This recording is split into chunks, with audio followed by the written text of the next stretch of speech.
Hello বাচ্চারা, আমি এবার চ্যাপ্টার 1 থেকে একটা নতুন কবিতা এনেছি। দেখো, আমাদের চ্যাপ্টার 1 একটা গল্প, একটা কবিতা আছে, যেটা আমরা একটা পিকচার স্টোরি ফ্রেম ড্রিল করেছি, তার এক্সারসাইজ করেছি। এবার চ্যাপ্টার 1 এরই আর একটা পোয়েম পার্ট আছে। পোয়েম পার্টে কি আছে? একটা পোয়েম আছে। পোয়েমটার নাম কি? মাই ক্যাট। মাই ক্যাট। মাই ক্যাট মানে কি? আমার বিড়াল। যেটা একজন বিড়াল, সে তার বিড়ালের ব্যাপারে বলছে, তার বিড়াল কেমন করে, সেগুলো আমরা লাইন বাই লাইন পড়বো এবং কবিতাটা মানে বুঝবো, এবং কবিতাটা কিন্তু আমাদের মুখস্থ করতে হবে। ঠিক আছে, তাহলে চলো দেখো আমরা কি আছে আগে দেখি। আই হ্যাভ এ ক্যাট মানে আমার একটা বিড়াল আছে। এখানে যে পোয়েট, সে বলছে, পোয়েটকে দেখো নিকোলাস হসবার্গ, পোয়েট বলছে যে আমার একটা ক্যাট আছে, আমার একটা বিড়াল আছে। His name is Rish. His name is Rish. মানে is মানে male, is মানে it's a boy, it's a male cat. His name is Rish. বিড়ালটার নাম কি? বিড়ালটার নাম হচ্ছে Rish. His fur is white. His fur is white মানে ওর যে লোম, fur মানে লোম, গায়ের যে লোম, এই লোমটার রং কি? White. It's a white cat. And he likes fish. Fish কি ভালোবাসে? ফিশ বা মাছ খেতে ভালোবাসে। বিড়াল তো মাছ খায়। তাহলে কি হলো? I have a cat, his name is Rish, his fur is white and he likes fish. He hunts and walks about my house.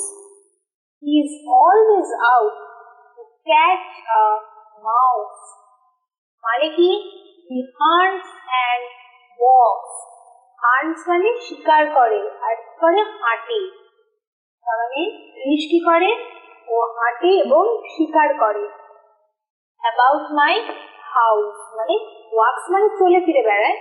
About my house আমার বাড়িতে, বাড়িতে বাড়িতে বাইরে, বাড়ির কাছাকাছি। He is always out ও সব সময় বাইরে যায়, ঘর থেকে বাইরে যায়। কেন?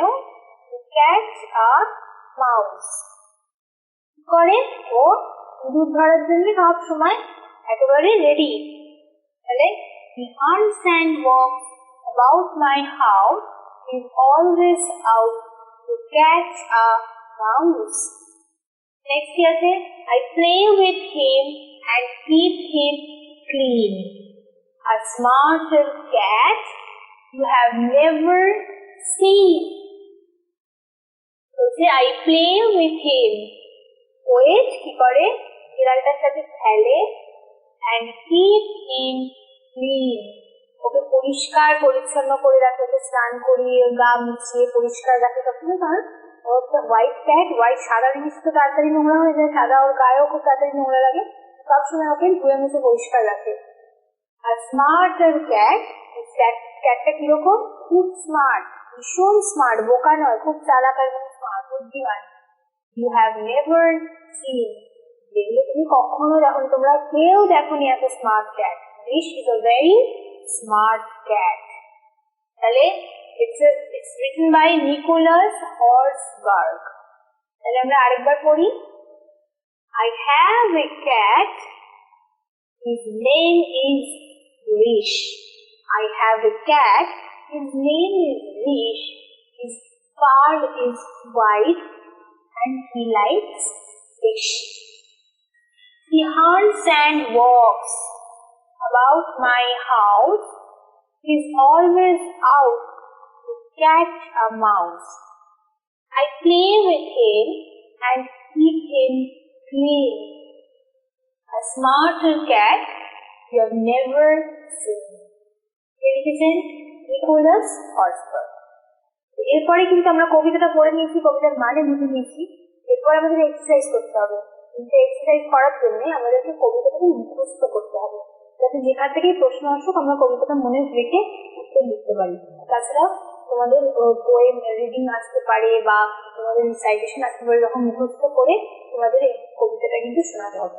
তাহলে কবিতাটা একটু ভালো করে মুখস্থ করে ফেলো। আর এবারে চলো আমরা কয়েকটা এক্সারসাইজ করি।